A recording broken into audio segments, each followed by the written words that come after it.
How to network. There are two different options for you to network throughout the event. The first option will be one-on-one messaging within the virtual event guide.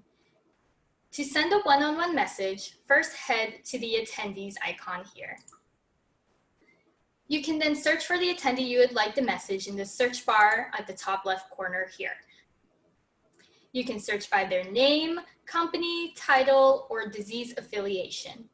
Once you find the attendee you would like to message, click on their profile. Next, click on the message button here and type the message you would like to say. Click enter and the message will be sent.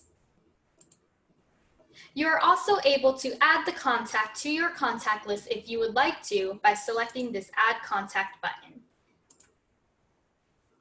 The next networking opportunity we have is within our networking hub here. Click on the networking hub icon to be taken to this page. We have created a Slack community for this event for attendees to network in.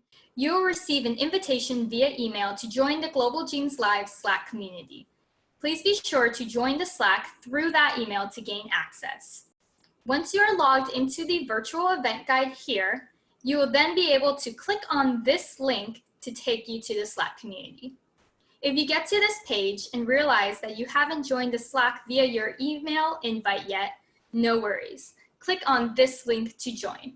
Once you click on this link to join the Slack community, you'll be taken to this page here. On your left, you'll find different predetermined networking channels for you to participate in. Once you find the channel that you would like to participate in, you can send messages in the chat box here. You're also able to send direct messages to other fellow attendees through this button here next to direct messages on the left-hand side. Click on the plus button and select the people you would like to talk to or search for them in the search bar. Once you find the people you would like to include in your conversation, go ahead and press go, and you will then start a conversation with the other attendees. You can keep track of all of your direct messages on this left-hand side here.